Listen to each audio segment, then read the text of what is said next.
luxo de estar rodeado de amigos, destes amigos. O luxo de receber de 15 em 15 dias, na caixa do correio, um improvável jornal de letras, que ainda ousa fazer entrevistas a escritores e artistas, e onde o Manuel Alperno continua como homem do lema de músicas, de fados e de filmes. O luxo de um serviço público como o Serviço Nacional de Parques, ou ICN, ter tido durante décadas o Pedro Crasto Henriques ao seu serviço, transformando a descrição das áreas protegidas num campo fértil onde convergem o realismo dos autores e das letras portuguesas, entregando à paisagem o campo irreal da literatura. Jaime Cortesão, Miguel Torga, Teixeira de Pascoais, Virgílio Ferreira, Orlando Ribeiro, só para falar de alguns dos famosos paisagistas que o Pedro chama sempre para se juntar às suas próprias letras. Pedro Castro Henriques, um grande amigo com quem partilhei o gabinete durante muitos anos e a quem todos os anos pergunto que livros comprar na Feira de Livro. Um ritual, e eu gosto muito de rituais, a que devo, por exemplo, Porto Sudão, de Olivier Rohan, Ernestina, de Redes de Carvalho, ou O Sentido do Fim, de Juliano Barnes. Livros inesquecíveis. Para mim, são inesquecíveis. E na circunstância deste chamado Ministério da Influência, que é o da Amizade e da Literatura, só posso agradecer a Mário Carvalho e a Gonçalo M. Tavares pelo luxo da sua obra. A todos vós agradeço a vossa luxuosa presença. Mas voltando à realidade, e agora, enfim, é uma pergunta que eu posso fazer a todos os que estão aqui presentes, e a vós também. É uma questão que me põe quando vou ao cinema. Em muitos filmes surge a informação inicial de que a história que vou ver é baseada em factos reais. Por isso pergunto, qual é a importância deste aviso para a compreensão do filme? A ficção não se bastará a si própria e na escrita, pretende o escritor afastar-se da realidade ou, pelo contrário, transformá-la a aproximar-se da sua essência? É uma pergunta que... E do lado do leitor é uma outra pergunta. Se o escritor quer transformar a realidade, do lado do leitor, é talvez dirigida ali ao Pedro, o leitor procura na descrição de uma paisagem a sua compreensão sua da paisagem, ou pelo contrário, através da ficção, evade-se de uma paisagem que muitas vezes o rejeita. Uma pergunta que eu lanço e agora... Li em tempos um artigo no Scientific American que dizia existir uma finíssima película, coisa de 5 milímetros talvez, a cobrir a totalidade da superfície da crosta terrestre. E que esta película era imperceptível a qualquer um dos nossos sentidos, o que fazia com que, quando alguém dissesse estou a pisar a terra, não está efetivamente a fazer, mas a pisar essa tal película. Assim sendo, todo e qualquer acontecimento que se passasse à superfície da Terra, não se passava à superfície da Terra, mas passava sim sobre a tal película. O problema que se levantava a seguir é o que é a objetividade. Depois de ler estas curtas narrativas do João, cheguei à conclusão que há uma tremenda vantagem em andar com a cabeça na Lua e não ter os pés em terra. É evitar pisar essa tal camada que nos separa efetivamente da Terra. À distância a que ele se coloca e onde escreve, tem a possibilidade da não existência desse filtro. Ora, a maior parte dos leitores está tramada nesta matéria, porque a maior parte dos leitores julga ter os pés em terra e acusa aqueles que andam de cabeça para de não os ter e da sua escrita ser por vezes complicada e não ter nada a ver com a realidade. Ora bem, a verdadeira ficção não pode ceder ao facilitismo. E o drama da maior parte dos leitores, dado o volume de obras que se encaixam neste grande capítulo do facilitismo hoje em circulação, é que quando chocam com uma verdadeira obra de ficção, sentem dificuldades e, pelas mais variadas razões, muitas vezes desistem. Isto são histórias, no fundo, do dia-a-dia. eu acho piada que estas histórias do dia-a-dia surjam nesta apresentação, ou seja, num livro de cordel. Mas o cordel tem aqui também outra vantagem. É prender o seu autor e a generalidade dos autores desta coleção de nobelizáveis um pouco à terra. Porque esta gente que anda com a cabeça na lua necessita de facto de ser presa no cordel para assentar um pouco na terra. Bem, boa tarde. O João Eduardo pensa que se escapou de falarmos no seu livro, não é? Fomos a falar de outras coisas, eu gostava, antes de entrarmos no Júlio César, antes, enfim, de irmos à tal questão, exata questão, é assim que dizem os latinos, estão a ouvir? Então, da realidade e da ficção, e antes de eu contar uma historieta, não é muito, mas pode vir a propósito, eu queria lembrar duas coisas que o João Eduardo escreveu ao ano. Eu achei graça delas. Uma delas é: onde estarei eu daqui a precisamente um ano? Cá estará e a outra é: mas haverá muitas outras histórias que me aguardam.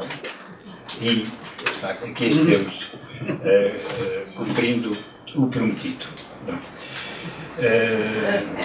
Quer dizer também que me dá muito gosto estar aqui, conversar convosco. Foi uma maneira de eu entrar numa livraria. Atualmente não entro nas livrarias porque não vejo lá os meus livros expostos ou bem tratados. E isso irrita-me, já não tenho idade. Bom, aqui está, é curioso, não? E não tenho já muita idade para militar. Sobre os factos e a ficção. E o Júlio César, já agora. O João Eduardo há bocado falou-me, lembrou-me que íamos conversar também sobre a morte de Júlio César e o Shakespeare. E eu estive a lembrar-me, quando cheguei à escada, que o Shakespeare é baseado em Plutarco, que viveu cerca de 100 anos, mais ou menos, depois dos acontecimentos. E escrevia em grego, aliás. Na tragédia do Shakespeare, a moeda é o dracma, a moeda grega. Mas, no ambiente romano, teríamos o dinário, sei lá, o sestércio, etc. Há outra versão da morte de Júlio César, do Suetónio, do Plutarco. Eu acho que, no fundo a tragédia é essa tragédia. Há três coisas que nos diz, fundamentalmente. A primeira é que não se pode travar o destino. Chegaram os idos de março, diz o Júlio César arrogantemente, para um adivinho. Ainda não acabaram, responde o adivinho. E de facto ele seria morto depois.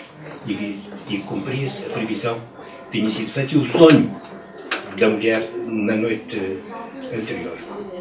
A arrogância e a confiança em si. O orgulho. O Júlio César diz na altura: eu sou como a estrela polar, quando fazem uma petição. Não mudo de opinião. A estrela polar não muda no céu. A seguir é assassinado. E depois temos as duplicidades da vida. O célebre discurso de Marco António, não é? Também. Agora, ter-se tudo passado exatamente assim, não é? Quem são os juízes? Quem são o Plutarco, um grego, não é? Que escreveu as vidas paralelas, que terá a ver com os retratos dos indivíduos que eles efetivamente existiram? Ou será tudo muito forjado ao gosto até do leitor, ou ao gosto de certos interesses? Suetónio era secretário de Adriano. Estava empenhado em denegrir todos os imperadores que antecederam Adriano. E também o próprio Júlio César. Portanto, não sabemos nunca em que medida é que este relato deve ser verídico e aliás, eu não quero alargar muito, mas nós temos aqui o Manuel Alperno, que é o jornalista, não é? Mas eu também podia acrescentar a isto uma outra experiência, que é a experiência de advogado durante alguns anos. nunca nenhuma testemunha conta as coisas da mesma maneira. E quando contam exatamente da mesma maneira, o juiz percebe que eles estão a mentir. Porque há combinação. Porque normalmente nós relacionamos pormenores diferentes, vemos coisas diferentes e até a nossa memória acrescenta e forma as coisas. Qualquer juiz experimentado sabe isso. Quando o depoimento é bom demais, há ali qualquer coisa que não está bem. E nós também sabemos do confronto, enfim, do nosso confronto com o cotidiano, como é que as notícias aparecem nos jornais no dia seguinte. E normalmente, quando assistimos a um facto, aquilo que aparece no jornal é outro. Às vezes é aquilo que nós dizemos, depois aparece dito de uma outra maneira. Estranhamente. Portanto, enfim, é o primeiro comentário que me ocorre. Só dizer um pouco isto, é que quando portanto, o autor convida o leitor, não é, a vir com ele, a palavra sedução que o Leonardo usou, está muito certa. A sedução seduca. Portanto, trazer consigo significa que o arrasta da tal película, que o arrasta da tal superfície, como se pertencesse uma viagem pelos ares, não é? Um tapete voador. E de duas uma ao leitor, digamos, é muito pesado. E não consegue levantar voo, ou então levanta e o percurso faz em conjunto. Mas ambos já sem os pés na terra. Perante a qualidade das outras pessoas que estão aqui na mesa, o melhor que eu tinha a fazer era ficar calado que nem um Presidente da República. O João Eduardo, aqui num dos seus pontos, fala mesmo de uma notícia de um jornal chamado Notícias de Setúbal. Ele diz: só trago no bolso, é um diálogo, só trago no bolso este recorte que tirei do Notícias de Setúbal, que ontem encontrei esquecido na mesa de um café lá pela cidade. Conta a história de um capitão reformado da Marinha Mercante que, após 40 anos a andar embarcado ao serviço de uma grande firma de transitários, resolveu partir sozinho num veleiro. Ao fim de 15 dias, o barco regressa a Setúbal, não se sabe como, trazendo o corpo do homem com uma nota presa à roupa anunciando o suicídio.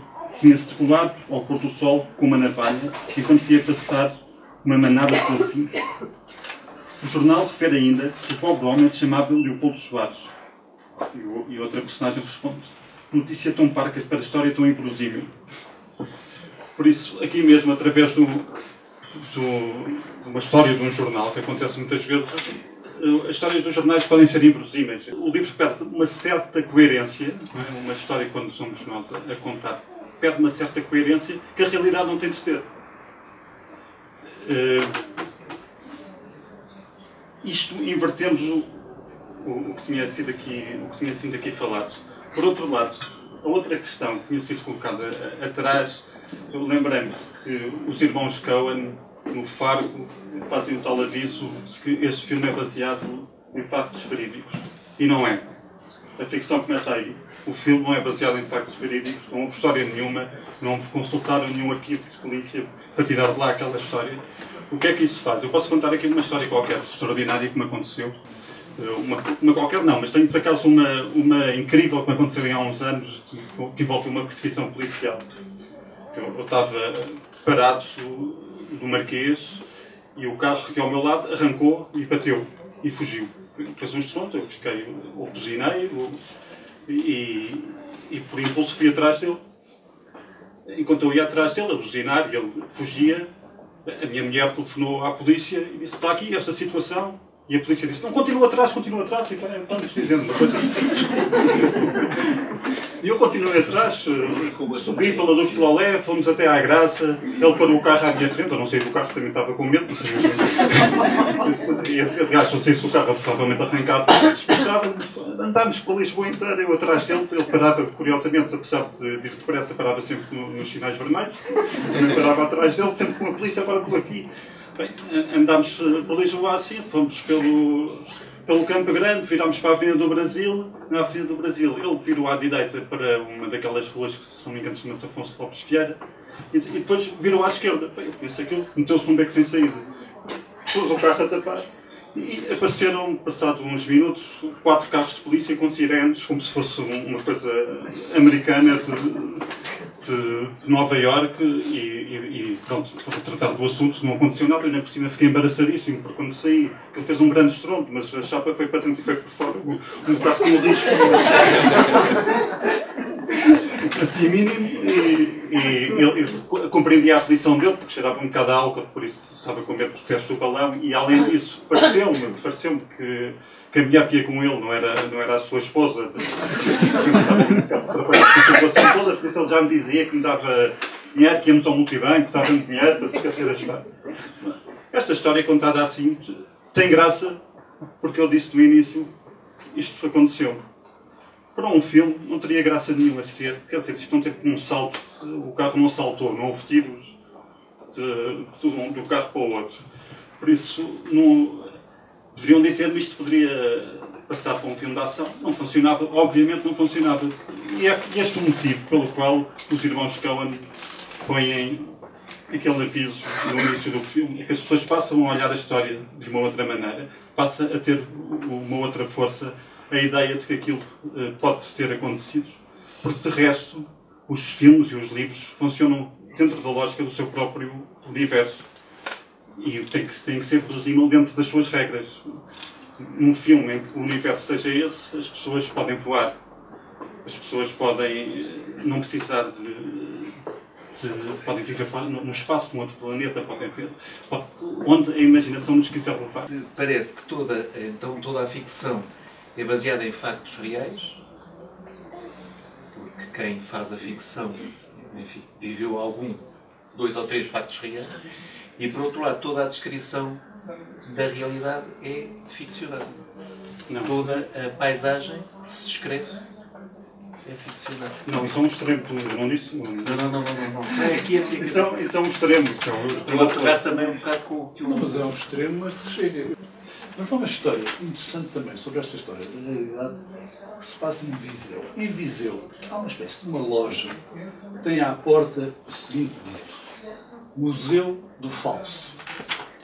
Este Museu do Falso é de facto um Museu do Falso. Uma pessoa entra e no primeiro compartimento estão expostos diferentes objetos, quer pinturas, quer outro tipo de objetos, não é? Que retratam, cada um deles, uma situação qualquer que se teria passado em Viseu na atualidade ou em séculos passados.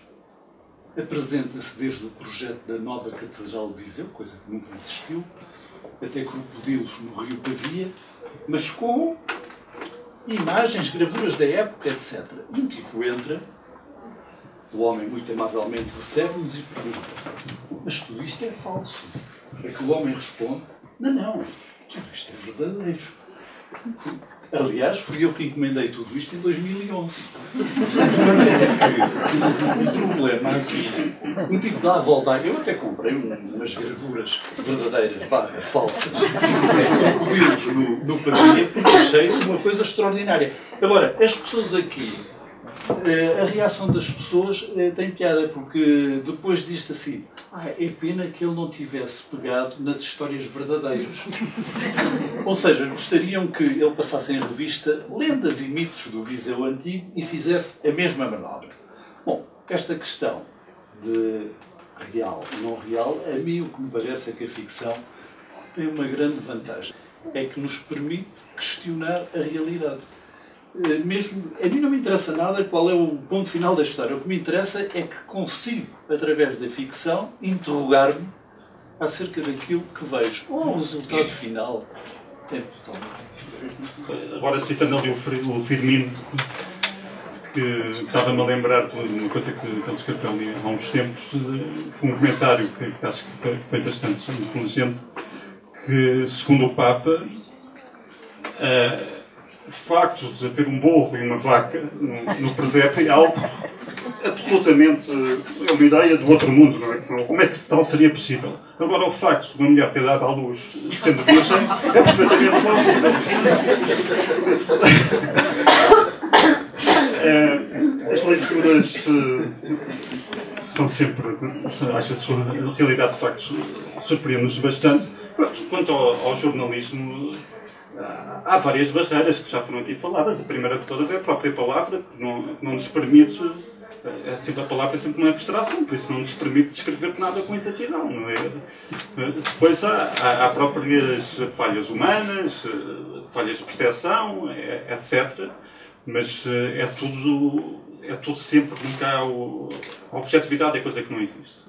Há sempre as aproximações possíveis àquilo que é o objetivo e começa logo no título que se escolhe, na forma como se aborda, mas na notícia mais simples, porque quanto maior for o texto, ainda mais margem há para a subjetividade funcionar. Visitava eu, nos meus 15 anos, as ruínas de Miróbriga, sob a batuta do padre Moraes, com o seu guarda-pó, eu e o meu irmão Miguel, e às tantas o padre Moraes dizia: e pensar que estas pedras estão aqui desde o tempo dos romanos. E dos gaiatos alentejanos que vinham atrás dizem de imediato: não foi nada, fomos nós que as seguimos. De maneira que as minhas relações com a arqueologia ficaram desde esse dia definitivamente seladas, e qualquer livro que tenha lido sobre a matéria, e foram vários, olho para eles sempre com um grande suspeito.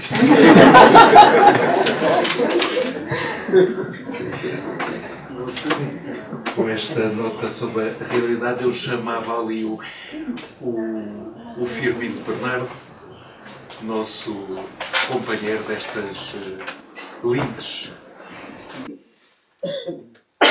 Fim de férias. Olha que o senhor não me parece nada bem. O rubor das faces, a tez escura, esse olhar distraído mascarado de boa disposição. O seu pensamento esvai-se atrás das palavras que mal pronuncia. Para si, para mim, para os outros, finge estar bem. Mas o senhor está num lugar muito longe deste onde nos encontramos. Nem sequer respondeu ao meu cumprimento. Quando passei por si, tive mesmo de lhe chamar a atenção. Essa sua distância involuntária consternou. Ofende-me até se não soubesse nesse estado. Mas não. Pelo contrário, deixa-me de veras preocupado consigo e com a sua enfermiça saúde. Talvez seja o verão que lhe está a cair mal. Desculpe estar a dizer isto. Logo pela manhã, assim a meio das escadas. Mas como vizinho, sinto-me na obrigação de alertá-lo para a sua precária condição. Os músculos tensos, parecem inchados. Os ombros inteiriços, quase presunçosos, estão direitos. Os olhos velados por esses óculos escuros, a esconder alguma doença desconfiada. Diga-me, o que pretende esconder? Algum mal-estar da alma? Algum arrependimento sentido pelo abandono do trabalho? Durante semanas? Não será tudo consequência desses exagerados descansos a que os patrões muito democraticamente obrigam os funcionários? Sabe que o homem só se revê quando exercita o corpo e a mente nesse princípio vital a que os antigos sabiamente denominaram labor e os modernos sindicalistas e comunistas chamam agora trabalho. Essa palavra de origem suspeita, mas que é também contrária ao estado vicioso, parasitário e inerte que apelidaram de férias. Não se vai embora, vizinho. A sua reação é muito comum. Já a vi noutros padecentes da mesma objeção bronzeada. Quando se confrontam com a verdade, com a terrível violência que é o abandono drástico do labor a favor da prestação total, as células do corpo e as sinapses do cérebro recusam a evidência e sublimam o remorso através da recusa. Esse seu afastamento, escadas abaixo, é evidência do que acabo de afirmar. Mas é natural que não se sinta bem ao ouvir a verdade, logo no dia em que se prepara para reiniciar o seu trabalho. Vá lá, não fuja, venha aqui para o pé de mim. Vê-se que ainda vem toldado com a luxúria e da preguiça. 2 pecados num só. Labor, vizinho. O que todos precisamos é de labor. Sabe, eu nunca fui de férias. Nunca me obrigaram a esse disparate. Lá no escritório, primeiro os patrões, depois os sindicalistas, mais tarde todos juntos, quase me forçaram a parar porque diziam eles: estava a ameaçar o amável confronto entre o capitalismo e o comunismo. Vejam só, o único momento no meu local de labor em que os dois beligerantes se uniram para dar luta à supremacia da verdade. Irónico, não acha? E quase o conseguiram, mas não. Eu, nesse último verão em que me fizeram parar, eu mesmo assim não abandonei o escritório. Ali fiquei, ali resisti, ali investi contra tudo e contra todos. Volte já aqui, por favor, e não me interrompa. Pois eles não conseguiram impedir-me de elaborar. Depois de muito matutar, apelei à amabilidade dos meus dotes musicais. Durante o mês de agosto, declarei-me perante os que quiseram ouvir o homem dos 7 instrumentos. Fiz ferrinhos com clipes, brimbaus com elásticos e caixas de pioneses, flagrei com ritmo espantoso as borbulhas entumescidas das embalagens de plástico. Contudo, no final dos 31 dias, os inimigos unidos acabaram por vencer, apelando aos enfermeiros de branco da medicina no trabalho. Outra vez a palavra horrenda. Internaram-me num hospício para depressivos e maníacos. Dizia um maluco, depressivo e perigoso, mas eu era apenas um maníaco da verdade. Digo-lhe que nesse dia fui aposentado compulsivamente. Aposentado, arredado o sentido da vida. Eu, o maior amigo da arte laboral e da música. Esse é o maior sarcasmo da verdade. E a verdade tem sempre um humor próprio e muito negro, ou vermelho. Não sabia? Pois é natural, ainda está anestesiado, alienado pelo engodo desse nefasto descanso obrigatório. É nítido que ele o atacou irremediavelmente. O vizinho está doente. Muito doente. Vê-se à distância que não teve de lutar como eu até ao fim das suas forças contra o mal. Porém, eu tenho a solução. Posso curá-lo. Venha para aqui, suba só mais um degrauzinho. Espanta-se com o que eu tirei do bolso e agora tenho na palma da minha mão. Quer ver? É um revólver, sim. Bonito, pequeno, luzidio. Parece de senhor, mas é muito eficiente. Não corra, não vale a pena. Acabei de trancar a porta da rua. E também escusa de gritar, que não há mais ninguém no prédio. Sabe? Foram todos gozar as merecidas férias. Não me vire as costas, nem se preocupe com a parede. Ela até está a precisar de uma pintura. O vermelho não lhe ficará nada mal. É rápido e não dói nada. Vai ver. Trabalha o revólver, labora a bala. Até que tem graça. Pum! Os senhores, porventura, fazem ideia de quanto se gasta em subsídios de férias oferecidos a esses doidos varridos para irem bronzear-se para a praia?